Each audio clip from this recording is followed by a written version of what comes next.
I suppose I am. That was definitely caught. Hi, everybody. Welcome to Ramblemancy. See, when I Hello. ask if you're So- ready, and then you go into a bit, that tells me that you're not ready, and then I ignore that. Because I go with the first thing that you said. I was truly what I was actually doing is I was opening chat is the only thing that I hadn't done yet. And so I'm just staring off into the middle distance, um, pretending like I'm Arthur Eggfort for a moment. Yeah, exactly. Anyway, hi, everybody. Welcome to Ramblemancy. Um, we are back with weird energy. Mhm. That's just kind of the vibe for tonight is weird energy. So, welcome I on take one of in. those naps before stream where it feels like a train just hit you when you wake up. And so like I'm bringing that kind of punchy energy. hmm It's actually been I the oh, past 48 hours. it has. We came into like our home D&D game last night with some weird energy. Like everyone was just strange last night. It was great. Um, Yeah, yeah, weird with an H, yeah, geekouts. Weird exactly. with an H. Weird. Like that. Um, oh my gosh, Nico, Love 53 me some months. weird energy. That's cool. That's really cool. Well, Nico, you come to the right place.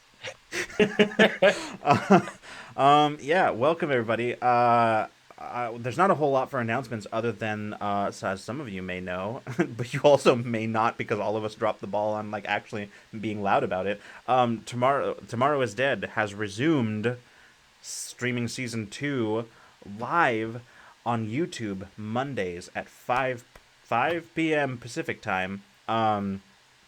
So episode 8, The Sin Eater, is currently up on YouTube, um, free for you to watch. And this Monday, and for the next several Mondays, we will that will be happening there on YouTube, so you can catch the final few episodes of season 2 of Tomorrow's Dead.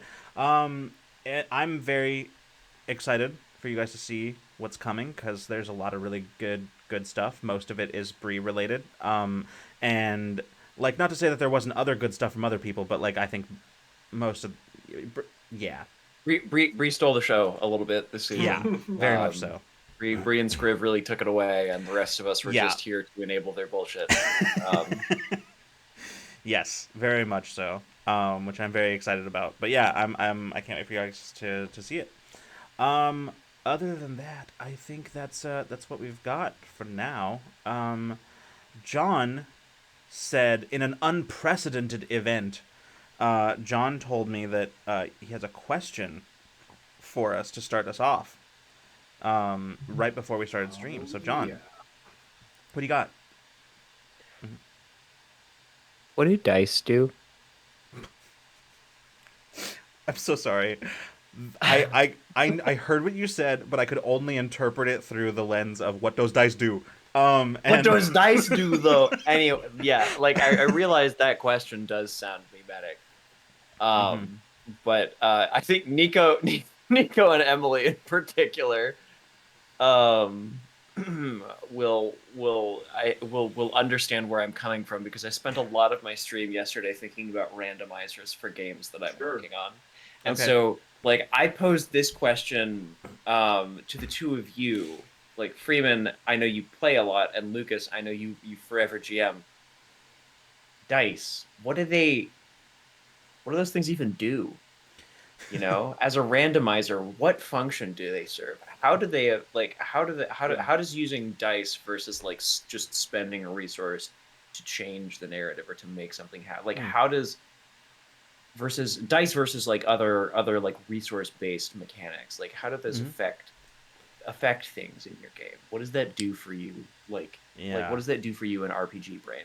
Because this was an interesting thing that happened where I was explaining the notion of like using like just spending stats to make something happen, kind of Cypher style. Mhm. And so I was like, well, spending stats, reducing stats makes me feel like I'm getting weaker. And I'm like, well, just think of them as charges and an ability. And they're like, oh yeah, that makes sense. And I'm like, same thing. They're exactly the same thing. I just called it something else.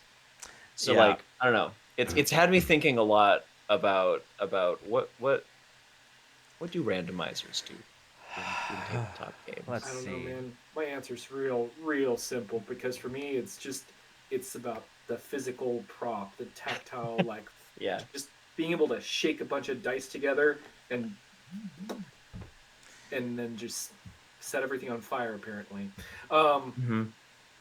Yeah, yeah, I that's really do fair. think that's a big part of it for me, at least. Um, I haven't answered this question, but first I'll say, Cam, hello. Also, Amity, thank you so much for subscribing for 10 months. That's a lot of months. That's almost a whole. That's almost a year. That's almost 100. Anyway, There it is. There it is. yeah. Oh, hey, Hey, Kate. Good Kate. to see you. Okay. So the question you asked is what do dice do? What does dice do? What I does dice do what in does terms of in terms of the narrative yeah. function? Okay. Like Okay. as a randomizer in your tabletop RPG, what does dice do versus Dice something do else? something that I think the most important thing that dice do, besides like the you know, feeding the crow brain with having little trinkets, you know, Right. dice represent uncertainty. And uncertainty is probably one of the most compelling narrative things that exists. Because Mhm. if you know how a thing is going to go, it's not that interesting. Because you already know it's a foregone conclusion. Dice add uncertainty into the mix. Yep, they Yeah. serve essentially the Yeah. same purpose that cliffhangers at the end of an episode serve. Yeah, like dice do a really good job of telling of allowing the game, I think also as Nico put it, um it is an impartial way of a game telling Yes. you what you cannot do, Mm-hmm. right? Right. If Lucas as the GM asks you, Freeman, make a stealth check when you say I want to sneak into the city, or I want to shove this guy as a barbarian or something like that, and Lucas says make an athletics check. What's happening is the game is telling you that there's a possibility that you can't do that. You can't do that. I need to see if you can do that. And numerically speaking, it's very likely that you can. Well, But there's a possibility that you don't. and look, here's the thing about that too. I think that that's the thing that's so important about that is that I think dice help us avoid the TTRPGs. The problem in TTRPGs is like, well, you could have just gone and written a story, right? Mm-hmm. Because not to say that there aren't other things that also accomplish this, there are, but like the role of a randomizer of some sort of like uncertainty mechanic in TTRPGs is one that like yes, impartial arbitrator, absolutely. I also think that that it if it's just like a spend a mechanic to make a thing happen, then what you are doing is telling a collaborative story. Which, if that's what you want to do, that's what you want to do. That's fine, because the GM is saying like, here is the narrative, and then the players spend a resource to say, I am changing it in this way through my action, and then the GM is Mm-hmm. like, yes, that happens. Let's move on, and now the story has shifted because of this. But there's no uncertainty in that. That is just a like, if I spend this resource, then this will happen. And maybe there Mm-hmm. is uncertainty in that I may not have that resource later to do it somewhere else. But I don't think that that's quite the same degree of uncertainty as having like an actual random number generator determine whether or not a thing is possible.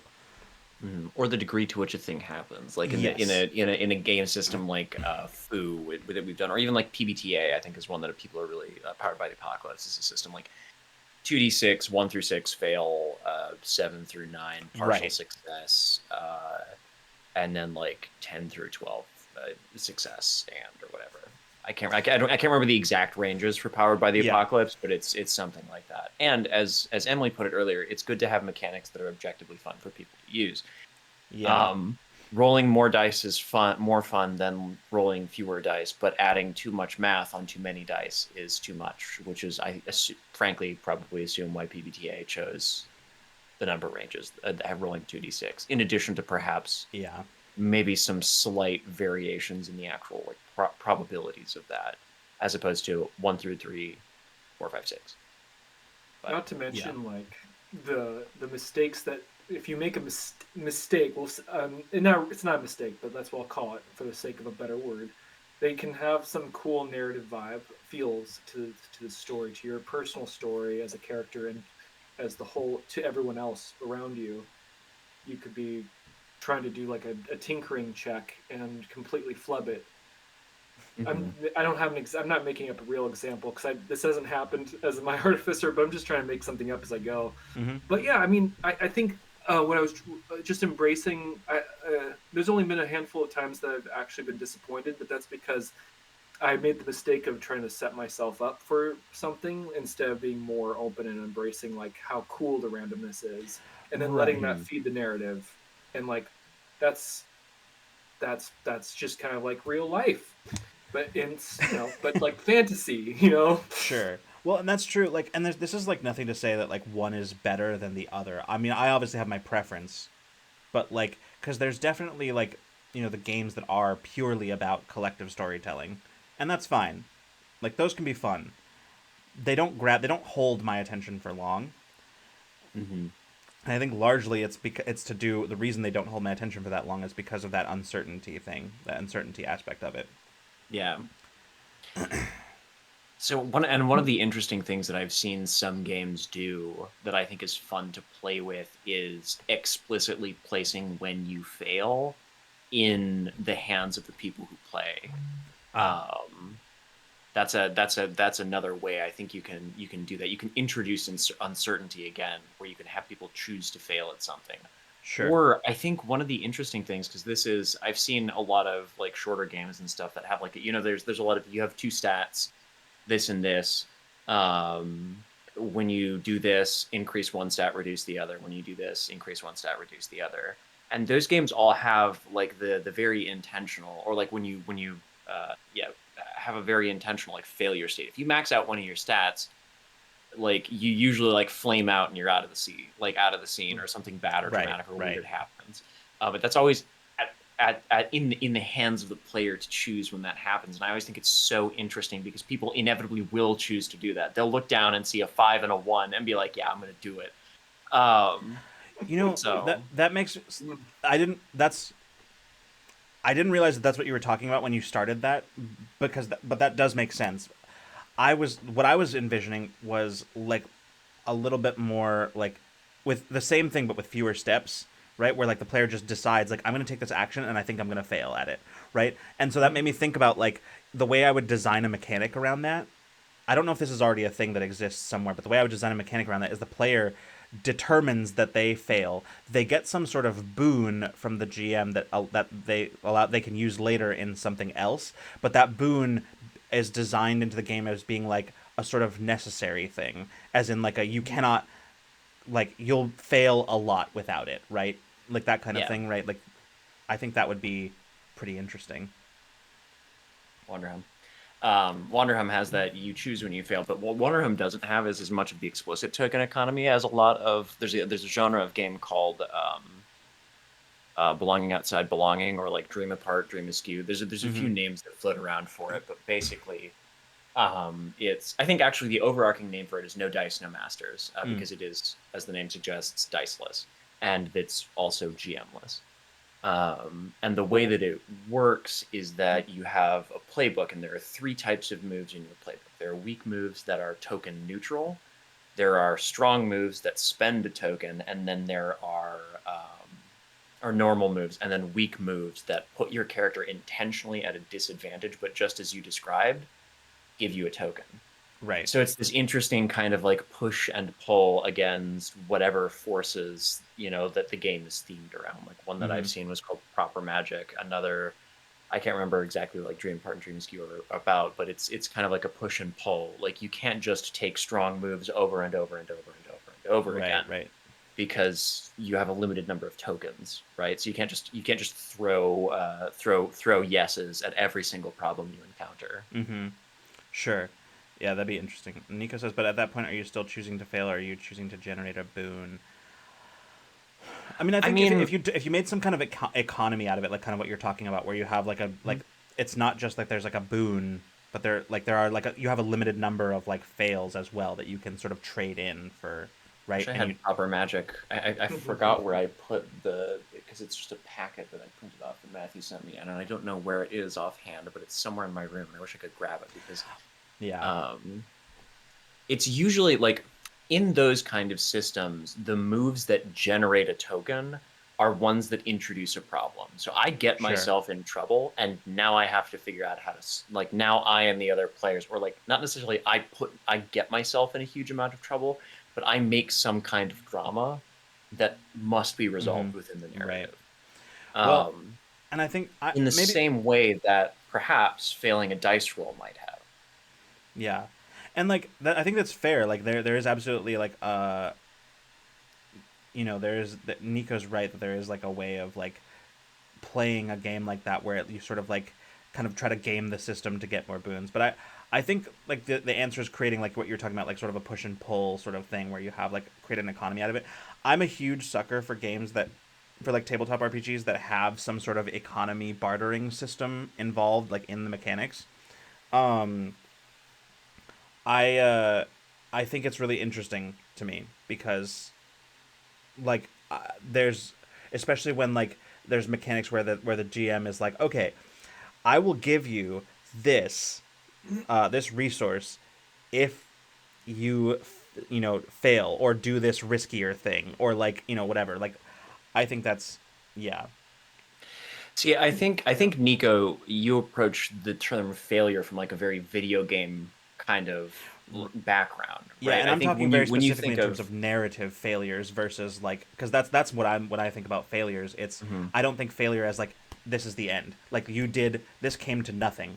I think of failure in terms of like the from the narrative sense, right? Which is that like uh so I completely lost that thought. There was a Mhm. point there. I just sort of lost it, but it'll come back. Continue. Yeah, like a failure, like shooting a rocket launcher at a boss enemy in Destiny 2 and missing is a failure. I whiffed. That's like Mm. 150 or 200,000 damage that the boss doesn't take because I missed that shot, and that's certainly a failure. But in a narrative sense, also a failure. The story of whatever that fight is, if we're gonna zoom out and Yeah, think of it, I mean, in those terms. Kids on Bikes does this with adversity Mhm. tokens, right? Like Kids on Bikes Yeah, and like those are yeah. every time you fail a roll in Kids on Bikes and its umbrella systems, Mm-hmm. you gain an adversity token that you can use later to like use on important rolls or when you feel like you need them to kind of like bump yourself up and over and cheat the odds just a little Mm-hmm. bit. Yeah. To kind of mitigate some of the inherent randomness and some of the absolutely unforgiving randomness of the difficulty of this is 6. I have a D4. Um, I must roll above a number I am capable of rolling. Mm-hmm. Um, but I think like in those when you're talking about a storytelling game that doesn't deal specifically with like more simulationist kind of stuff, when there's fewer things to simulate, when you're abstracting more things, I think those systems tend to work better, right? Mm-hmm. I mean, Nico says in the context of games, fail to me means getting set back. I suppose, but I think it depends on.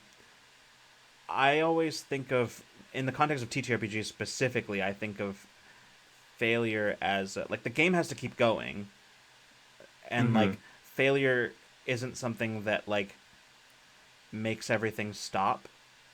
It's often like for me a situation with like where you don't succeed at the thing you're doing and now your situation has become more complicated and either there are now additional obstacles to overcome in addition to the one that you failed to overcome or like now that is moot because there's a different worse problem. Yeah, or Like you succeed and you wish you hadn't succeeded, or yeah. like any number of things. It could also mean you didn't get what you wanted. Mm-hmm. You have to try something else now, right? But in the context, and that's what these kind of moves in games do when they're well written, right? They suggest a change in direction, which in any if we're talking about a storytelling game, a game that's its principal focus is storytelling and not Right. necessarily like Because like simulating. I definitely see what you're saying, Nico, and I think I agree with you that absolutely I would count that. I'm not saying that you're wrong. I absolutely would count that like expending a resource and fail. I just don't think it's the totality of what failing in a game is. Hmm. It's like because I sort of think no I know you didn't say anything about things stopping. I wasn't even addressing what you were talking about. Um, I don't think that failing always constitutes spending a resource. I don't think it always has to be that because like I think you can still fail without spending a resource. I think that's possible. Yeah, Because the change then becomes not a quantifiable change, but a it's not a quantitative change, a qualitative change instead, right? As long as something changes as a result of the lack of success, then I would consider that like falling under the umbrella of failure. But it doesn't have to necessarily be the amount of resources that you have to throw at a problem. yeah. This is a case of like the player gaining something different than what their character is gaining, Mm-hmm. right? When you're looking at a game like this and taking a move that gives you, the player, a resource to spend later to change the story in some way, but your character is failing at something in the moment, like that, there's a separation kind of there, right? Where you, the player, have made a more interesting story by choosing to have your character fail, but Mm-hmm. you've also given yourself a way to alter it going forward. Yeah, and I think so. I think I'm pretty sure I understand what you mean by resource, Nico. Because like, you're sort of referring to like class? I'm sort of assuming like class resources, like something that your character has that now they no longer have because of this thing that happened, right? I mean like it doesn't have to necessarily be a physical item or like something like that. Like it like might just be like some ability that they can use a limited number of times or something like that, and then it doesn't work or something like that, right? Is that kind of what you're referring to? Not even that. Okay, so maybe explain kind of what you mean about resources because I'm curious now. I think So, what hello, littlest drummer. Hi. Also, I think what's funny is I'm realizing that what we're doing here is that we are sort of coming around to the idea that there's kind of no such thing as failure. Period. It's all that's kind of the thing that we're circling here. Is it's just like I'm out here pushing my indie RPG, like, games don't need dice, motherfuckers. It's all up here, agenda tonight. like the reality of this Mhm. situation is like yeah, like that's it's sort of what it sort of seems like we're circling here is like failure doesn't exist. Uh, because it's all The you can goal, always go somewhere. yeah, like truly to me, what the failure state on the highest possible level of of a tabletop RPG is, like, the failure state is you didn't tell a story in which people, like, in which the players, the people participating, had fun or enjoyed. And so if the goal for like a storytelling game, one that, kind of touts itself specifically as that, not like, fantasy combat or anything like that, then like the design goals of the game change, right? Mm-hmm. So Cam, this is very abstract and weird in the best way possible. Is there a way of framing? I expect the narrative to go this way as a sort of narrative resource. Then a failure is a narrative fork or something. Um, interesting. So, I think that Cipher System does that.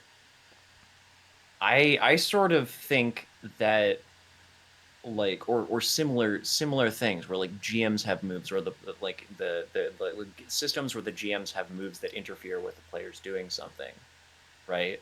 Where like when the player does something in Cipher, the GM can say, "I'm going to offer you a GM intrusion," and they can choose not to accept it in Cipher. Like, you can spend resources to not do it, but you do also get stuff if you do. mm-hmm.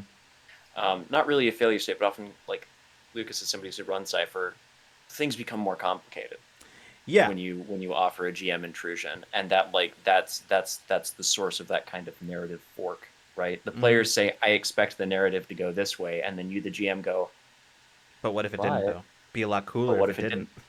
Be a lot cooler if it didn't. Um, yeah. Like, and I think that's kind of the thing that I'm talking about when it comes to like getting boons from like accepting failure or whatever.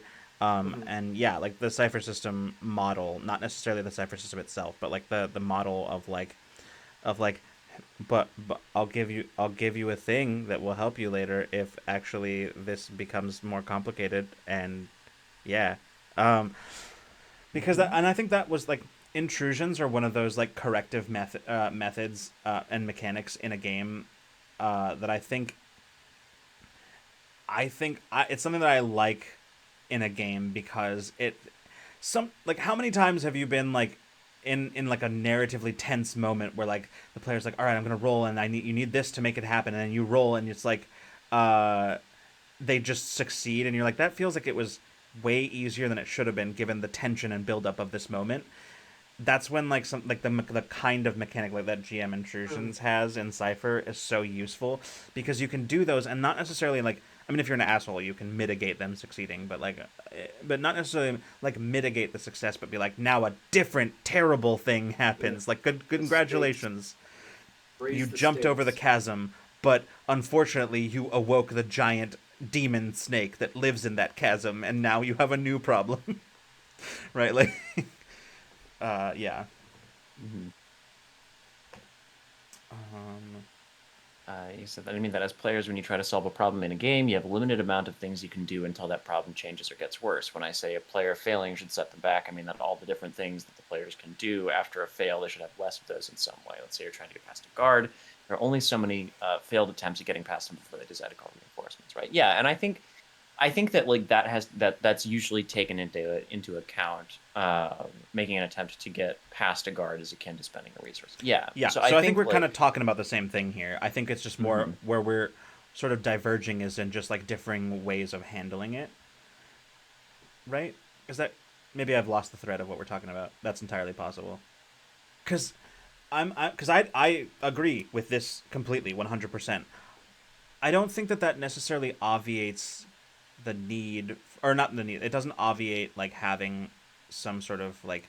I don't think having getting a boon,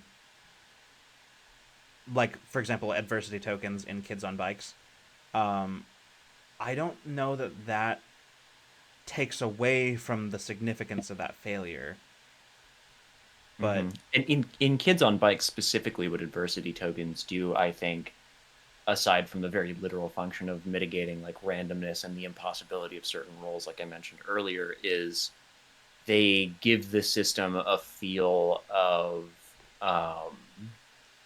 like that I can, like, down on your luck, underdog, I'm a kid, I can do anything kind of grit, right? I agree with that. It is a very tricky balance, Nico, because I think the whatever boon comes from it has to be done in exactly the right way. Otherwise, it can easily tip over into like, well, now that failure was meaningless from a narrative perspective. Because like, and I've run even with the GM intrusions, I've run across that running Cypher system, where like I'll have a GM intrusion that comes up and it's like, or or something that happens that basically is like, okay, well, if they succeeded, but now there's this intrusion, doesn't that negate their success? And like, it's a tricky balance to keep. And so like, that's kind of from the other side of it rather than like giving a boon. Yeah, but no, it is. I agree. It is a tricky balance to keep, because you don't necessarily like. I think where it works on in like Kids on Bikes, and those sorts of things is that it doesn't like give you another attempt or like any some sort of re-roll or an extra die or anything. It literally just bumps the roll up by one per token. And I think that's where it kind of balances out, because it's something that like it allows you kind of push it a little bit, push whatever roll you have a little bit, and I think that yeah. But I do like the sort of give and take that comes from like, oh, I didn't succeed on this thing that I was trying to do, and now bad things are probably going to happen. But at least next time I make a roll, I am slightly more likely to succeed if I want. Yeah, and I think like the kind of moves that I talk about when I think of this kind of thing is, let's say that like we're talking about a playbook for a character that can use magic. Maybe a move that would give you a token is your magic fails you when you need it most. Gain a token. Right.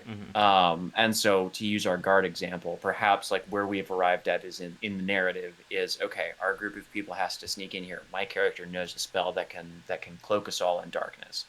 I cast that and I'm like, okay, well, none of us have any tokens.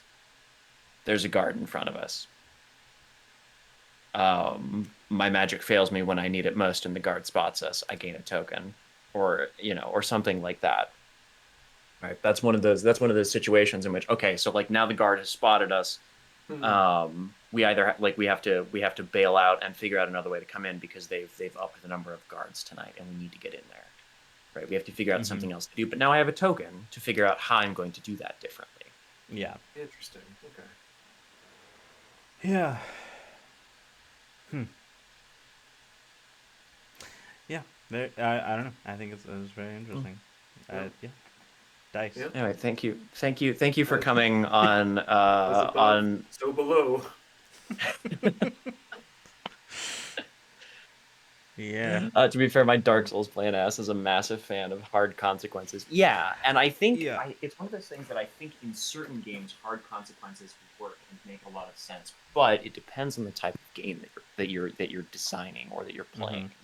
I I think for me it's a thing that what it is that I like players self-imposing negative things. I like when that happens. And I never want to require my players to do that, but I do like if a game has a system that allows me to reward players for doing that because I think it's such a cool thing when players are like I'm going to attempt this, but I'm pretty sure my character wouldn't succeed in this moment because of this, and this. Like I always love it in D&D when a player's like, I'm gonna self-impose disadvantage here because I think this, or like, you know, something like that, right? I'm a huge fan of when players will like impose shit on themselves that I didn't ask them to do, and so I like when a game has a mechanic in it that allows me to reward them for doing that. Yeah, It's less that I want failures to lose their teeth because I also like a hard consequences kind of thing. I'm a fan of hard consequences in games. I just like it when I can reward my players for shooting themselves in the foot before they attempt something. Mhm. But I yeah. think really in any good story, it's about what prevents our plucky heroes or protagonists from doing the thing they want to do, right? Hmm. And in systems with dice, the answer is chance, right? Um, you can break it down into a number of different things. You can explain it in terms of the narratives. Like everybody in D&D is always trying their best. The wild magical creature or the cultist or the dragon is trying its best to kill you. And you are doing your best to try and kill it. But it does have magical scales, magical spells. It's fast. It's a good predator. Whatever that prevents you from being able to harm it 100% of the time. Um, Whereas in more storytelling games where those kind of moments are abstracted, the question is what's stopping you is also abstracted at that point, right? It becomes what's stopping you. It's not just the guard. It's that you don't have perfect control over your magic, so you can't do the thing that you want to do every single time. And oftentimes, those kind of games will have reasons for why that is that are built into or baked into the moves that you're using, the moves that like the GM or that other people can use on behalf of the setting of the world, which sort of function as like those GM intrusions or complications that you might face as a result of a random die roll, but you just choose to impose them when you think it would be narratively interesting. Yeah. So, Yeah. Also, Coops, I do the same thing. Something I like to do when I feel my character will do something stupid, some stupid stuff. I roll a wisdom saving throw, and if I roll low, I just do the dumb stuff. Or alternatively, if you roll high but you still want to do it, still do the dumb stuff. Absolutely. and complain about it this time. Yeah. I know I shouldn't do it. I'm not gonna do it. But I'm gonna do it anyway. I've done that. I've definitely done that where I'm like, oh, I think my character would react really, really badly to this situation, and then I roll and I roll well, and I'm like, well, I resist the urge, but that doesn't feel satisfying. I'm gonna do it anyway. um, yeah, uh, Just gotta make sure the dice are on. You gotta check every once in a while, see which side the dice are on. yeah, yeah, They're yeah. on their own side. See, the funny That's thing is, the I answer. feel like I do this in real life too, where I'll like be faced with like a choice, and I'll be like, ah, there's this thing that I really want to do, but it could be really dumb, and then there's this thing that I don't want to do as much, but it'd be the smarter and better outcome. And then I ask somebody for advice, and they'll be like, yeah, you should do the smarter thing, and I'm like, yeah, you're right, but I'm gonna do the other thing instead anyway. Um, I'm gonna do the dumb thing I'm gonna because do the it's more dumb thing because fun. I want to, uh, Yeah, because I want to. I believe it's a Sam Delevism. Do the bad idea. Yeah, absolutely, do the bad idea. Bad I idea. quote Thank you, that Sam. frequently, especially when my players are like deliberating, and I can tell that they like if I'm GMing and my players are like deliberating, they're like, "Oh, I could do something really dumb right now," and I'd be like, "Do the bad idea." Make it interesting. um Understanding, of course, that like players are, listen, sometimes like it's always really funny to hear like players are risk averse, because yes, in some ways players are often risk averse. They don't want to use their potions or their things. They want to use them in the best way possible, but then other times they'll just do the dumbest shit, because it's fun. Yeah. And part of me personally, especially in games like Dungeons and Dragons and Pathfinder and stuff like this, the kind of crunchier games, I have gotten much more fuck it, we ball, and I just use shit. Um, I am not in a recent resource years, hoarder. I am not a resource hoarder. If I have it, I'm going to use it. Why? yeah, Because if I don't use it, maybe I don't get to use it. So, yeah. And you'll You give probably me a get scroll more of Wall of having it. Fire. A yeah. Wall of Fire is coming Yeah. up in the next 2 sessions. Like, You could always get more of those items too. Yeah. Like, mhm. I remember that's one of the reasons I love playing a Mhm. war cleric, because as a war cleric, nobody expected me to heal shit. It was great, which meant I get to use my spell slots for whatever I want all the time. And I did. I Also, mean, yeah, Yeah. I we have a pretty, I would say, a pretty well-rounded group in our home game of Yeah. D&D. So I do a couple of things that could potentially be a little bit of battlefield control, but for the most part, the Artificer, with its limited spell capacity, it's a half caster. Hmm. I kind of just choose what fun things I want to do for this character Yeah. because everyone we're all it's a it's a six player group, 6 plus. So I made this. Yeah. I choose fun spells that I'm gonna Yeah. fuck around and find out. Well, and the other thing is like with the way that D&D classes are designed now as opposed to when the way they were designed at the beginning, the release of 5e. I could rant about this and I have ranted about it. I'm not going to do that right now. But like if you use your class resources early on in the session and you're not getting a long rest anytime soon and you get them back on a long rest or whatever, you're probably still going to be fine. Um yeah, it's probably not going to make that huge of a difference. So, you just go. Just do it. Just do it, man. especially mid to high level characters, like you've got a lot. Uh-huh. Do it like a high, even like a mid level, like 10, like 9, 10 to 14, 10 to Yeah. 14th level character going Nova looks like a lot. Yeah. Absolutely. Anybody who watched the last couple weeks of Dimension 20 knows what a party of a bunch of high level or even just like Yeah. mid, like second tier, I think, adventures going Nova looks like. Yeah. Ooh. It's nuts. It it's pretty impressive. You could do a lot of shit. So, Kate says it's Ramblemancy, not Rantomancy. It can be both. It can be two things. Uh Yep. as my therapist would say, all things can be true. mhm. Um, I want to say, Little Strummer said, prime example, my D&D party decided to take a side quest to to rid a town of a mummy lord. But when we finally tracked down the Lich we were hunting, because we had taken the time to do that quest, my character's parents had died, maybe not sure yet. Consequences of actions. Yeah.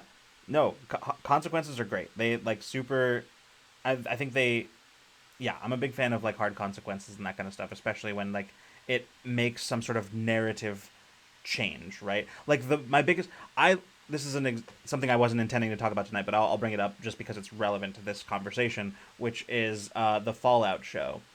I liked it. However, it does unfortunately suffer from a problem that I see in a lot of like television and movie writing today, which is that some episodes nothing fundamentally changes from the beginning of the episode to the end of the episode, and it does end up feeling a little bit like, okay, so what was the point of that? Um Mm. like it was fun and I was entertained, but also I feel a little bit like a little bit like cheated out of something, you know? when that happens, and that's a little bit like how I feel like with what the consequences serve, the purpose that they serve in like TTRPGs, right? Like if there is no fundamental change as a result of a thing, and this is I think a bit what Nico was getting at earlier about the failure, right? If there is nothing that fundamentally changes as a result of not succeeding at something, then does it count? Does it really feel like a failure? And the answer is, I think, no. Not to say that every failure has to have dire consequences, but like some things should change. Like if you go to like, oh, I try to punch the guard and then you roll a natural one, like the guard doesn't just ignore you. Like you just tried to punch a guard. Like that's a, you know, Must Yeah. have been the wind. yeah, the wind caused by my fist coming at your face. So yeah, I I don't know know. that Skyrim came out a long time ago. I will make that joke until I die. Absolutely, Oh, Um, good. 100%. So many good moments to bring that up. Amazing. Oh, I thought about how many years ago exactly Skyrim came out, and it made me sad. So All I'm right, gonna move on. hold on now, John. Let's not go. We don't have to go there. We don't Wait, have to. no, Like, I know what we can do. We can count from the most recent time Skyrim was released. Oh, and wait, then yeah. You know, that's fine. That Oh. makes me feel a lot better, actually. oh, I feel young again, baby. So they released a Skyrim with a new mod option for space, right? So just like a year ago, Skyrim. Less than a year. Don't look, as someone who Yeah. enjoyed Starfield, don't put that kind of shame on Skyrim's name, John. Damn. Don't you dare. It was a good joke, and I'm proud of it.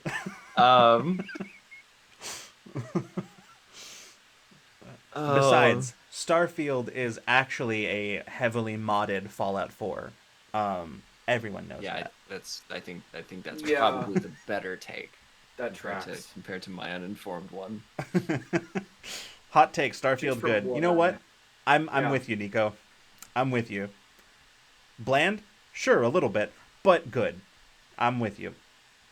Yeah. I just Yeah, want to Skyrim. see someone play the game and open up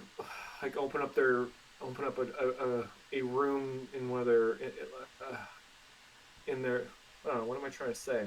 What are words? That's been me all day today. What are Pardon. words? What Next are words? Ramblemancy topic. What are words? When, Yeah, what are I dice? What do it's, What we are start? words? What those dice do? And what are words? No, I just Tonight want we to see cover hot someone button open. issues. God damn it! These are the hot topics that you would hot topic. That reminds me of something else. I will not bring that up because that is so niche. But what I was going to try to say is I want to see. God damn it, Lucas, you know exactly what. John too, actually, you know exactly what we're talking about. I don't know Anyway. if John. Well, whatever. No. Continue, Freeman. Want someone to open Stay up on a target. door in Starfield? Stay on target. Stay on target. Stay on target. This is why I love Ramblemancy. It's just, man, the rails. Goodbye. I'm crying. When I posted our live messages in Discord today, I said we're already off the rails and we weren't even like off the start screen yet. And I was correct. I was correct in that assessment. How is the inventory management in that game, by the way? Starfield. That's Pretty bad. Yeah, it's not good. Yeah. Are people I tossing expected things? you to say something.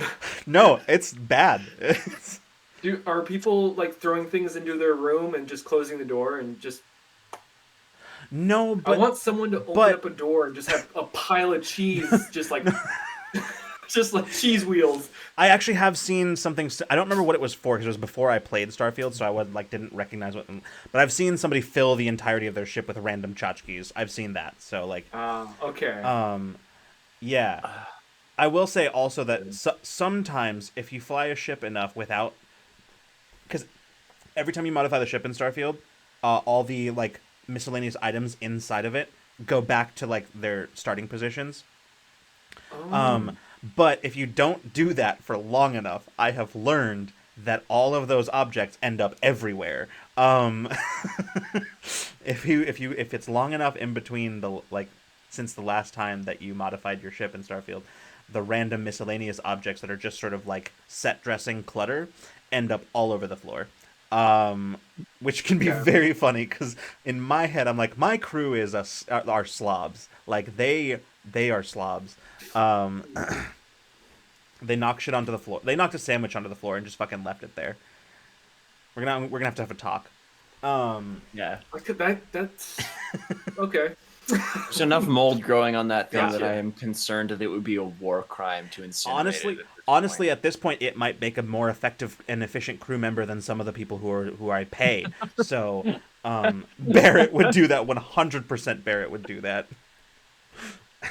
Hey, Incredible. Kate had a good take as well, which is that not Mhm. every game has to be for every player. Good for who? Yeah. Yeah. And that's really good. And I think that gets a lot about it. A lot of the things that we discussed in the front half of this episode is that not just as with every video game is not for every person, every player. Not every tabletop Yeah. RPG is for every player. For people who want a more impartial judge of when things go what way, games that feature dice heavily are really good. And I think that dice serve as a really good tool for, like dice tend to serve as a really good tool for people who I think work better off of the unexpected. Mm-hmm. But I think for people who are less focused on those sorts of things, games like No Dice No Yeah, I Masters think some or people similar just like really fun. generating a good story in real time, and that's fine. Mhm. Like that's good. Mhm. That's not Yeah. exactly for me, but like, yeah, I get it. Yeah, for sure. Um, Sometimes, and I think especially when you start getting into some of these games, like it works really well if you're trying to like gamify a power fantasy. Um, dice are a less compelling way yeah. of having like a power fantasy kind of game, right? Having random chance tell you no, you can't use your fucking eye lasers to do stuff Mm-hmm. is a lot more difficult than mechanizing other ways to make that interesting. Sorry, I'm laughing because this is exactly the thing that I'm like fighting with my like older middle school, younger high school kids, which I'm like, Mhm. I know you want to do this cool thing, but that's not really what D&D does, because there are fun, not even rules, but like there are fundamental core conceits of the game that run directly counter to this thing that you want to do, and Right. Mm. And I think that's again to Kate's point, like every game has its core conceits. And when I, the game designer, sit down, one of the first things that I try and do is zero in on that. yeah. Like, what's the core conceit of my game? For one of the somebody said like it's different. You don't. It's different when you're a kobold. And like I literally wrote a game about that based off of a joke that Lucas said after an episode of Ramblemancy. And the core conceit for that game is literally just your three kobolds in a trench coat. Adventurers, take your stuff, get it back. Um, that's the game. You have two stats. They're Kobold and Trenchcoat. Mm-hmm. And so but even for more complex games, like figuring out what those core conceits are is like where you start, and what the core conceit of a game is kind of also determines who's going to enjoy this, Mhm. right? Yeah. Yeah. Yeah, exactly, Kate. Knowing your niche is the same for any creative entity. Who are you for? Goes to my point around not everyone needs an actual play from the other week. Yeah, exactly. Not it. Yeah, yeah. Yeah. Because the thing is, and this is not to criticize like anyone in particular or even generally, but like the idea of like there's so many actual plays and actual play channels that are around the same size that are all kind of doing the same thing, and like that's fine. I get like I'm not going to tell anybody that they shouldn't do that. I will, however, say that like one of the very specific things that Rule of Lore always tried to do is we always tried to put our own weird spin on our TTRPG shows, right? Like you cannot look back on anything that we have done and say, "Oh, wow, that's just like this other thing that exists out there." Like I'm sure Mm. there are similarities, but like we very specifically were like we're going to do something weird. Like we're going to do D&D, but it's at a university, and we're going to do fucking Before they wrote the cool expansion to it, yeah, before that, unfortunately, yeah, unfortunately, yeah. before they wrote the cool rules for And the D&D to whole do that. like Anyway, and like Infinite Horizon, it's space, but yes, exactly, Nico, rooms. It's space, but also there's excellent. there's weird aliens and superpowers. There's like uh we did like um what was the other one we did that year? Oh, it came from the loop. Mm-hmm. Right, That was Yeah. like we took Tales from the Loop and we just did like a whole weird spin on it.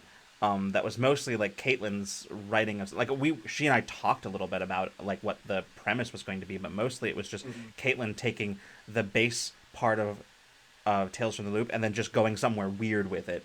Um, Yeah. and that was very cool. It went very well. And like even doing our like kids on bikes, we did kids on bikes but make it zombies, right? Like we did, and I Mm-hmm. think that's like this goes to a rant that I went on a few months ago. It wasn't even really, it was a mini rant where like if you're going to do like an actual play, ask yourself why you're trying to do it. Don't just do it cuz it's like the way that other actual plays have done stuff. Which I say as someone who has fully made that exact mistake. Um I have not so much in anything that we produced, but more in terms of like mindset, where I'm like, oh, but we've got to do this way because this other thing did that, and like that's not a good way of looking at stuff like that. Mm-hmm. So, yeah. Yeah. It's also like that knowing your niche like Mm-hmm. kind of thing is a pitfall that I see in a lot of like indie tabletop creators. There's a lot of people out there who are trying to convert people who play Dungeons and Dragons to playing their indie, their diceless, Yeah. GM-less Fishblade RPG. And I'm like, I wish you sincerely from the bottom of my heart, the best of luck. Mm-hmm. But not really your niche. Like converting D&D Yeah. players is not what you're going to do unless your game is what those people like. Unless the core conceits of your game are similar enough to that one that there might be overlapping audiences. But like, you know, I know that Terminus, which is one of the biggest games that I've made, is not for that kind of player. It's frankly for people who don't really play games. Terminus is a writing exercise that I gamified with tarot and some prompts. Mm-hmm. Yeah. Well, and that's the thing, right? Like I think fundamentally the idea of like converting a player base for the sake of like selling your own game is maybe a little bit wrong-headed approach to like designing, because Mm-hmm.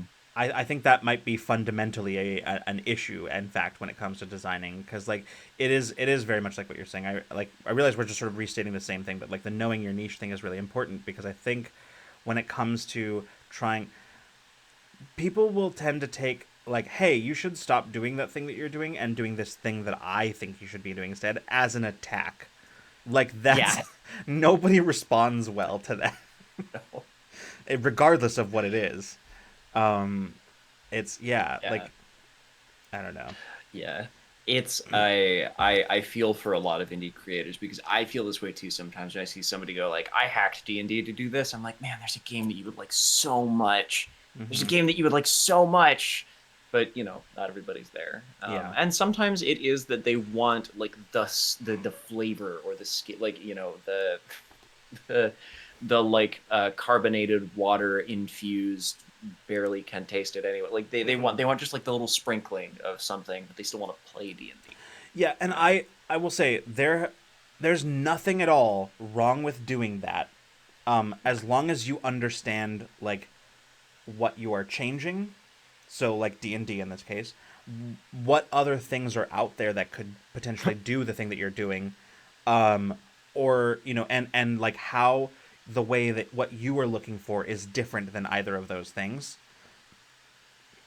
Because as long as you're doing it in that way, you're coming at it with like sort of an informed way. Because for me, the game that I'm running, I think that you could arguably say there might be a game that could run this game better than D&D. I think that's probably true, but the things that I specifically wanted out of the game were things that I know that I can get, and mostly most easily from D&D. So I just took it and changed the things that I like needed to, but kept what I liked about D&D and D and the things I mhm. wanted about it. And I think that's fine. And Like, As we talk about this, something has also kind of occurred to me, which is that D&D is a really big game. Like, if you're introducing somebody who's never played a tabletop role-playing game to it before, there's a lot of stuff going on. There's a lot of numbers here, and there's a lot of numbers there, and some numbers go with these, but not with these, and sometimes with this, and sometimes with this, and sometimes with this, and there's different shapes of dice for different situations, and there's different ways that you use those dice and different ways that you use the numbers depending on what kind of thing you're trying to do and in what situation you're trying to do, right? To my point, D&D's got a lot going on, which means that I think it's easy then to change a small piece of D&D to fit the thing that you want and still have it function basically the same. And I think that's maybe something that makes that a system very attractive for hacking because of its, in part because of its ubiquitous. There's a ton of people out there who make content for D&D, who write adventures, who make videos about how to make your character or how to write an adventure, or you can run the Colville command right now. Right, but there's tons and tons and tons and tons of people, and there's tons of ways that you can absorb it through osmosis by listening to Dimension 20 or Critical Role or NADPOD or like the McElroys, or like the possibilities are fucking infinite from the smallest of small creators up to the huge ones. But I think it all comes kind of back to that notion that like D&D is super ubiquitous. Lots of people know about it. Really easy to like just look it up on the internet. And also it's big and you can change pieces of it without changing the whole system. That's not usually true of game books that are this size. Yeah. Buy them all kids, by the way. It's great. Yeah. And I had also it with information. I want to point out what Geek Outs is saying here because I thought this is a good point. I actually had forgotten about this, but yeah, that company that took Doctor Who and made a D&D version, and everyone went off. That's so stupid. Do you know about X system? But they already had their own system for Doctor Who. The D&D Doctor Who sold a lot and brought more attention to their company, and it changed how combat worked, etc. I also thought it seemed like a silly idea to make D&D Doctor Who, but it worked because fundamentally D&D doesn't vibe with Doctor Who themes.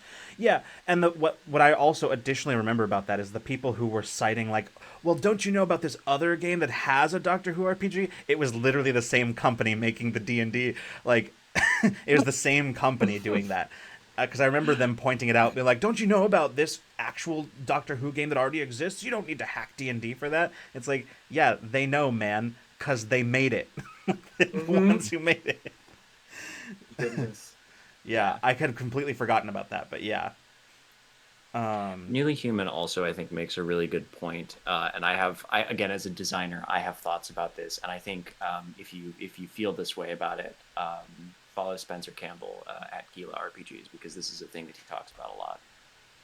I love a game designed in a specific way to do specific things, to play the opposite angle than my group are busy people, and scheduling is a whole thing. We don't play in person, and not nearly as often as we'd like. We already know D&D. One of the things that Spencer talks about, and one of the things that I think I kind of vehemently agree with, is there is a big barrier to entry with tabletop RPGs, and especially with indie tabletop, when you don't have the ability to just Google how this thing works like you can with Dungeons and Dragons, when there's not two or three fully functional separate wikis from like Roll20, the D&D wiki, and then the D&D lore wiki, and D&D Beyond now, right? When you can't just Google how shit works, the barrier to entry is suddenly much higher for people. And so your game needs to do what it does well, and it needs to do it in it needs to be airtight. Like you have to walk people into that book quickly, and it needs to be easy to set up and play. And that's not a thing that, for a variety of reasons, whether it's resources, the ability to hire editors, experience, yada yada yada. That's not a thing that a lot of indie RPGs are. Well, and that's one of the things that I love so much about the Walking Dead RPG is it is a very, very not D&D. However, you can explain it to somebody in like 2 minutes, and like maybe not even that. I could give you a rundown in like 30 seconds, and you'd get it. And it's because it's that simple, without being what I would consider a like rules light system. It's still crunchy enough to feel like you're actually doing something when you roll the dice. And like. Yeah. It's a system that manages to be distinct, do a very specific thing, but also be simple enough that like you can explain it to somebody in 30 seconds and they will get it. Yeah. I think like really what I'm getting at, I think to put it in a single sentence is that a lot of RPGs suffer from not being able to pick them up and play them quickly. I think RPGs would, and this is something I'm seeing people do more, but I think RPGs would benefit a lot if people thought of RPGs more like board games. Mm-hmm. And I don't mean necessarily in the way that like I'm going to sit down and play a 90 to 120-minute session of Wingspan, but a board game tells you exactly how to play it. Yeah. And I think a lot of people get lost in the esoterica of their game, and they want it to like sound cool, or they don't approach it from the perspective of somebody who wants to pick this up and play it when they maybe have only played one other thing like it before ever, and that's Yeah. D&D. Yep. You know, Yeah, if you've very played a true. lot of D&D, you're great at playing D&D, but you're not necessarily great at playing tabletop role playing games writ large. And so like I think more people when they're making their game books, Yeah. if you've got the room to do it, walk people into it like Mm-hmm. like you're explaining to somebody who's never played a game before. Yeah. Yeah, for sure. Um. Also, which of the boys was screaming in the background? I think that was Hatch. Okay. I think that was Hatch. Look. I was listening to what you were saying, but also it was punctuated occasionally with just in the background. Yes. It was lower pitched, right? I Like don't not know not if so much like a, No. but like yeah. a. No, because I she don't just know. wears. That's all I heard. I don't remember. I don't know exactly if it was which. So yeah, unclear. I heard one, but I'm also listening to lo-fi Sure. while we chat. So, because lo-fi makes my brain go brr. Mm-hmm. Mm-hmm. Um, so I only I heard that there was a cat. I just wasn't sure which one of the boys I was saying, and I had to continue. I had to stay focused to the end of my sentence, or I would have just in the middle of it. Yeah. um. Yeah. Yeah. Emily has an excellent odds and ends has an excellent point. Let's steal more from the board game industry. They have certain things. They have figured certain things out. Time to lift their knowledge. I love it when I pick up a tabletop game and on the back it tells me how many players and how long a session is. I love that shit. Mm-hmm. You know, Yep. D&D you should pick up and it should say 2 to 12 players, and play time is 6 years or 4 hours. 6 years or 4 hours. You know, the there probably are no there's totally a game that could totally take multiple years. Yeah. Absolutely. Absolutely. A board game specifically. Yeah. I have heard of like a Risk game that has been going on for like That's a good one. it was less than a decade, but it was like years. It was yeah. No, that is yeah. See, We the had way some I friends play who played Risk, that that would game. never happen because I play Risk not to win. I play Risk to fuck over everybody else because, and I say this, I emphasize, I do not enjoy Risk.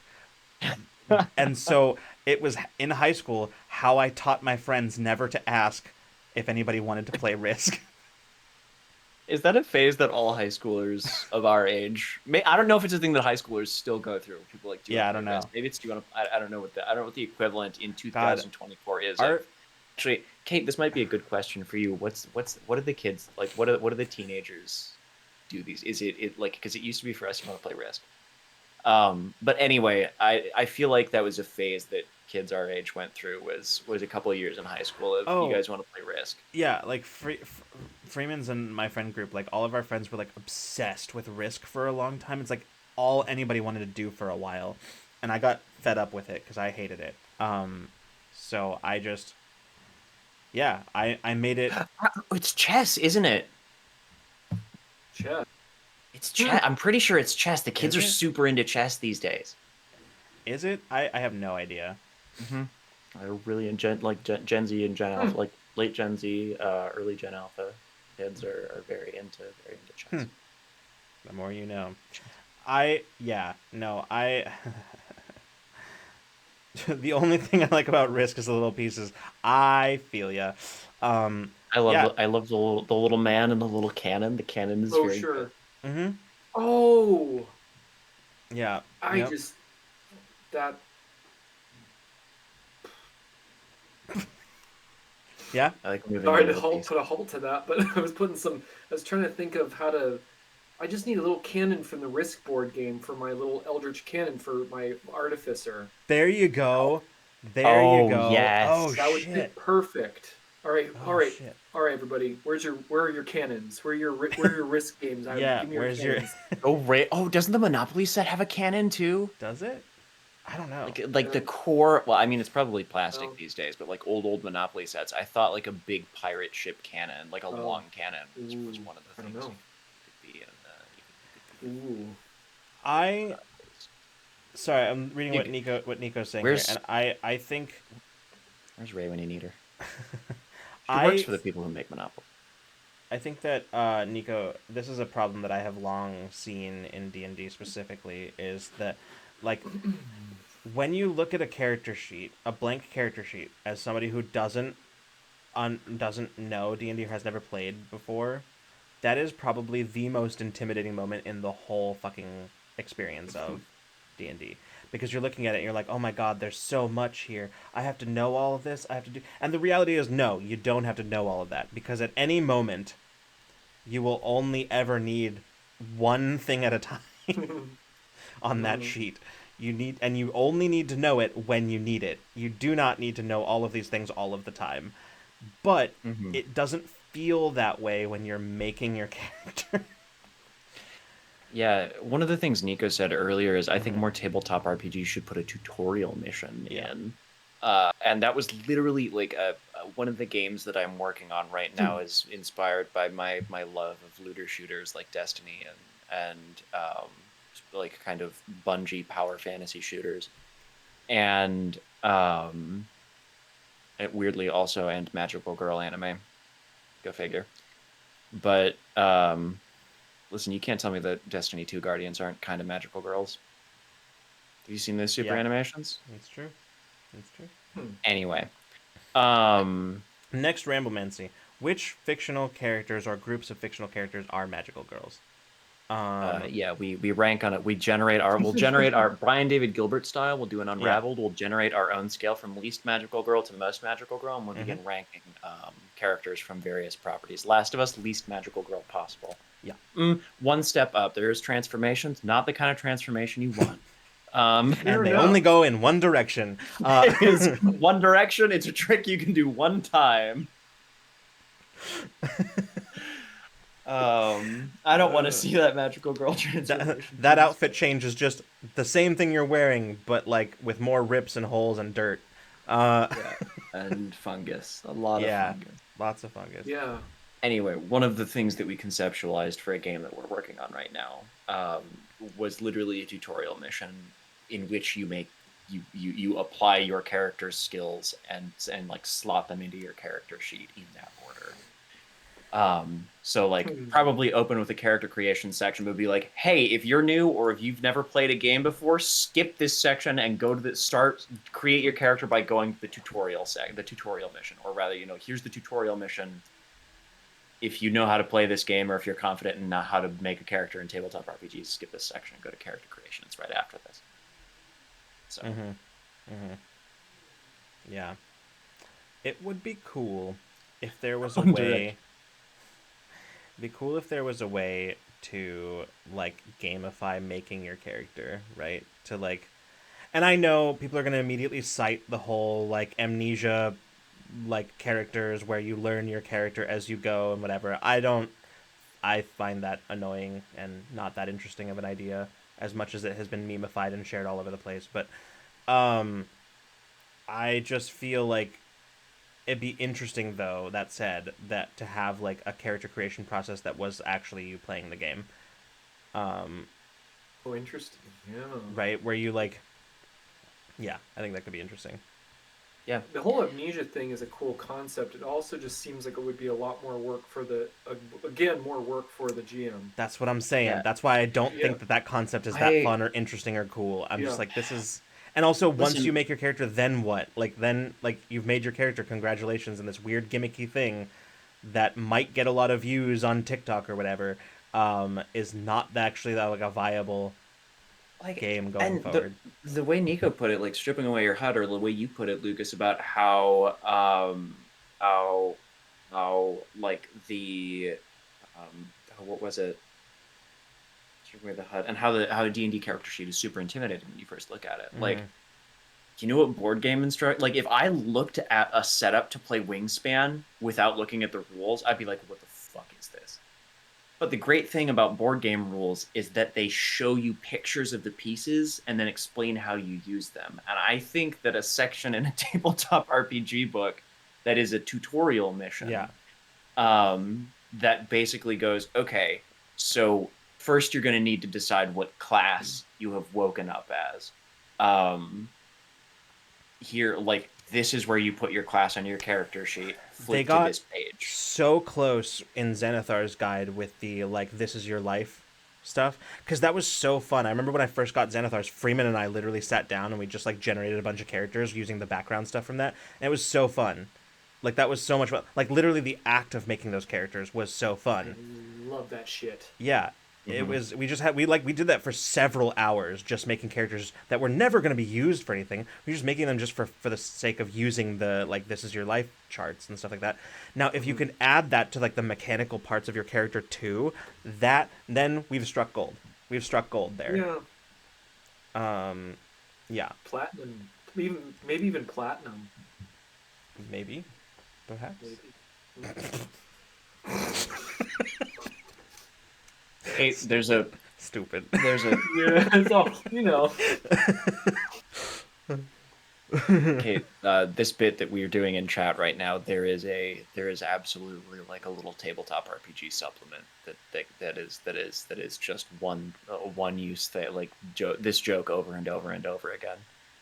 It's a very good joke. Also, Silver Sugar, yeah, I adore Cardcaptor Sakura. It's such a fun show. I'm really excited for Clear Card to be finished and then just like binge all of that. And Emily said, it at least a good board game does. I haven't played a modern board game except for one time, and it was overwhelming. Yeah, some modern board games can be a lot. Yeah. So I think that's why, frankly, the fact that modern board games can be a lot, I think, is why people like Rachel Billings have a job. You know, Rachel is, and Ray is really, really good at her job. But yeah, like there's a lot of really cool shit out there, and I think that just as more people who make indie RPGs should hire an editor if they are able, board game people should hire editors too. Odd says, yeah, and design-wise, the book should show me in the character creation section of the book what the corresponding boxes look like on the character sheet. We're stealing from board games now at Breitbart. If I'm the layout artist, it's done. Yes, good. You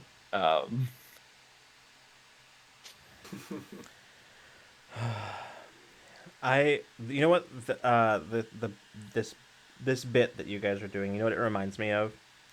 It reminds me of, John, do you remember when we were browsing on Reddit one day for like the useless magic items? That's what this reminds me of. Yeah. It also reminds me of the Jawa game. Whoa. Yes, the Jawa game. Oh my god.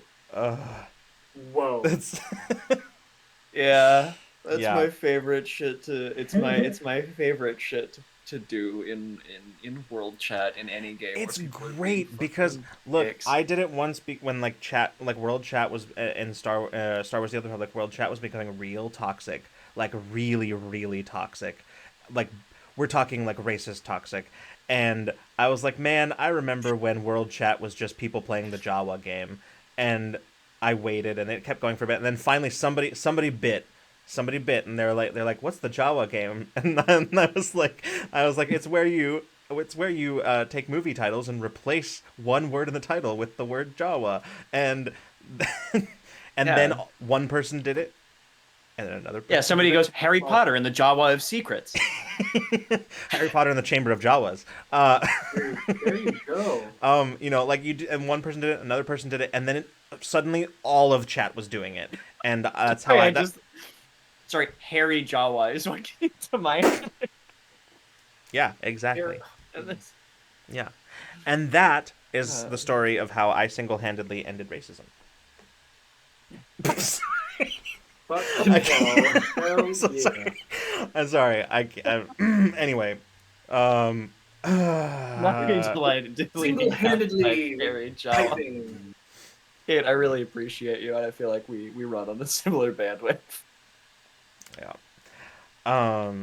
But yeah, Oh, no, God.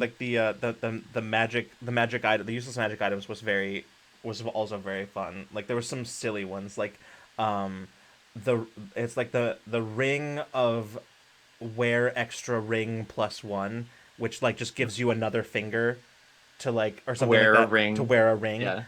But like it also requires it's like oh no, it's like a ring of no, it was like a ring of attunement +1 requires attunement. Yes. And like yeah, that's what it was. That's what it was. Yep. Yep. And then there was like the wand of summon magical wand +1 where you like it summons another wand that summons another wand, and then when you do it it just gets destroyed. It's a one use item, so like but it summons another one. You use it in the one time. You can use the wand to summon the wand. The wand, and then it is burned up afterwards, and then you can use the summoned wand to summon another one, and yeah. Yep.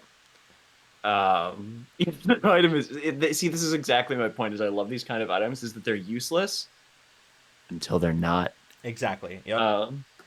You know. God, what was the other one? Oh yeah, like the my favorite shit of like the cloak of invisibility. That's what I was just about to say. Yeah, does not make you invisible. The cloak is just, or like the It's just ring of location. You while wearing the ring, you always know where the ring is. Oh, that's right. Cool. Yeah. there was like a there was like a stone or something like that that like it tells you what the weather is, but you have to be outside or something like that. Yeah. It only works outside. Yeah. He had a movable rock. It just didn't stop moving. Great cat toy, honestly. If you just set that on the ground, it's like beep, beep, beep, the cat's gonna love that. The helm of thoughts and prayers. Oh my That's god. so fucking funny. I am going to steal that, Coops. Thank you so much for bringing that to my attention, because that's absolutely incredible. The ring of thoughts, or the helm of thoughts and prayers. That's so funny. The ring of teleportation, the teleport. See, that would be like a ring that you can use it to teleport, but it only takes the ring. Only the ring goes. Yep. Now, there are a lot of really incredible uses for that. The ability to just send a ring anywhere that you know of. Mm-hmm. Like, Mm-hmm. there's a lot of like it would be really funny to just like send a ring into somebody's like just put a metal ring in somebody's bowl of Fruit Loops, right?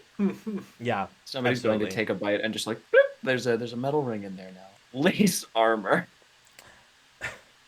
I feel like the ring any armor from like Honkai Star Rail or any of the similar clone games. I can think of a great use for the ring of teleportation, which is it's like if you're communicating with a group, it's like on my signal attack, and my signal is the ring appearing at your exact location. Oh yeah, that's useless, but also very useful. Yeah, that's very funny. Call me just in case, because all my bags items can't be used till a very specific moment that may or may not ever come. That's my superpower. My superpower is that I, in one very specific niche case, have a thing that will weirdly work for some reason because the GM thinks it's cool. But in every other case, I just have a bunch of random crap. So you're the robe of useful items, but a person. Yeah, and it's like, what's okay? So if that's your superpower, what's your weakness? My weakness: any generalized situation. I cannot be more specific than that. My goodness. Wow. The lady pocket of holding. It might hold your pen. Maybe. It will never hold your phone. It will always be just the wrong size to hold your phone. That's what I hate. Okay, look, I realize that as a man who wears male clothing, I cannot complain. However, I'm going to. But like breast pockets on button ups, that is where I want my phone to be. Except it can't be. It's not big enough for that. Yeah. Oh man. Yeah. It's like This because in jackets and stuff, I put it in the inside pocket, the inside breast pocket. But if it's too warm for a jacket, and I'm wearing like a button up sort of thing, just exactly, Kate. The lack of structural integrity in a breast pocket. It can be if you have the right bra. There we go. Thinking outside the box. That's my problem. That's what I've. Yeah. That is what I have. Right in there. Yeah, life hacks. Guess I'll be making my own pockets from here on out then. Mm-hmm. Fine. Yeah. Watch me make the best pockets ever. This is, the juxtaposition of the subject matter and the threatening aura with which Freeman is giving it is just truly, yeah. Yeah.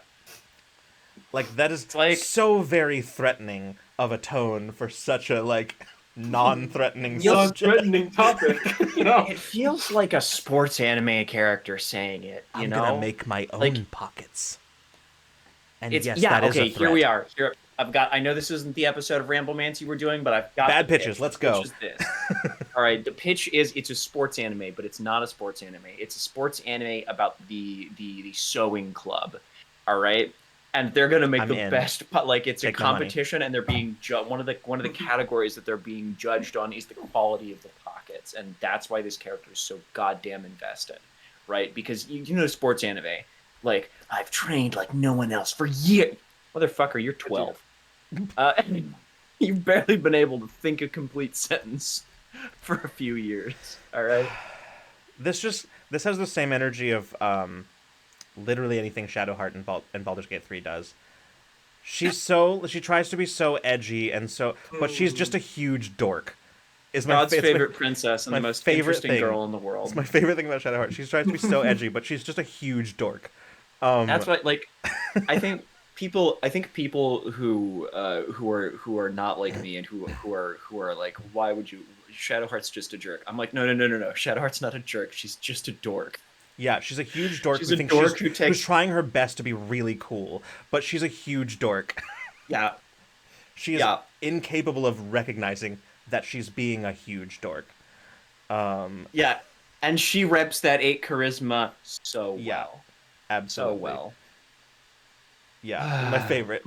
It's Shadowheart is all of us. Yes. Yeah. Shadowheart is all of us in high school. Absolutely. Yep.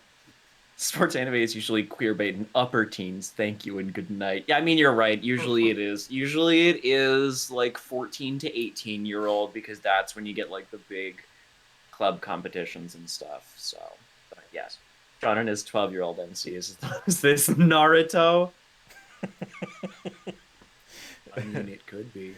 You can listen, I was teleported to another world where the gladiatorial combat is sewing is a real isekai anime that, if it does not exist, will eventually. Yeah, that's true. It's wasted on 12-year-olds. So is a lot of animated Star Wars. Yeah, that's true. That's true. A lot of animated stuff made for kids is it's like it can be good for kids. Like it's good for kids to have that media, but man, there are some times where I'm like, I do want a version of this that doesn't pull its punches. Bluey, Bluey. Yeah. Bluey, much like Blue's Clues, there for the kids and for the adults. Well, I don't know that Blue's Clues was there I don't think that Blue's Clues was there for the adults. Sorry, it was connected in my head in the way that the guy who played the original Steve on Blue's Clues is now like going around to conventions, and a lot of people find that very meaningful. But that's different than the show being for them. It's just my brain connected them at the moment. But yeah, Bluey, sure. High key for both kids and adults. Yeah. Yep. Well, look, It's look, it's nobody's favorite, but least of all ours. But it is the end of our show. Um, Look, we hate to do it. We hate to do it. I'm sorry, I'm not going to do that bit. Yes, we are. We have reached the end of our time, and now we must disappear into the ether until such time as the interwebs. I can't do that either. Yo, We're what gonna a go. concept We're now. gonna go. No, it was super fast. I genuinely didn't feel that time passing. But yeah, thank you all for showing up and hanging out with us and chatting. Um, It was a we good way to unwind. absolutely, absolutely. A reminder that Tomorrow is Dead Season 2 continues this Monday at 5 p.m. Pacific Time, streamed on YouTube and not here on Twitch, because it's just easier to automate the processes on YouTube. We also, yes, Freeman is reminding me, we have merch for Tomorrow is Dead, with our collage shirt designed by our very own Brie Danan, with a bunch of, like, cool stuff from Season 1, all on there, little Easter eggs and meaningful items from Season 1, and you can get that right now. They're very cool. For how long? For How long? for forever, probably, until we decide to stop. Oh, good. I was gonna order like 50 more of these for some reason. I'll let you know later.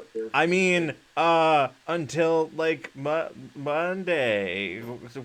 Don't worry about me. I'm just here creating a false scarcity narrative. Anyway, yeah. Anyway, so yes, Monday, 5 p.m. Pacific time on our YouTube channel. You'll get the reminder for it on Sunday, is when you'll be able to sort of set the little notification for it if you would like to remember. But yeah, we will continue with our season 2 narrative then, and I think we will have Ramblemancy next week. I feel like we're getting to the part of the year where it's where we're like, check the Discord to find out whether or not there will be Ramblemancy. As always, stay tuned to our Discord. We typically post announcements early in the week. Thank you, actually. I was about to do that. You have the better command. Yeah, as always, stay tuned on our Discord. We post weekly announcements there. You are most likely to find out about programming and other things going on the farthest in advance by checking that out. As Twitter and X and other socials. And John, just to be clear, is it the Discord? No, and just to be clear, it's also not this cord either. Oh, okay. This cord goes to my mouse. This one? No, I don't think it's that cord, Freeman. It's you're this right. cord. I know what this one's for. Whoops. Sorry. All right. Anyway. Wow, thank you guys for bringing back the Discord. I know we're trying to leave. We're trying to go. But thank you for bringing up the Discord. Oh, thank you. Discord? No. Discord. It's still not this one, right? It's just to be clear. This is still not the one we're talking about. You know, I was certain earlier, but I'm not now. If it's plugged into something very important, then maybe it is. Where was it plugged into? Oh, Everyone, join the Discord right now and tell us if it's still working. All right. Anyway, we're gonna go. We'll see you next time you decide to come roll with us. That's definitely came out of sequence. We'll see you next. I'm gonna pull this cord. Goodbye. See you next week.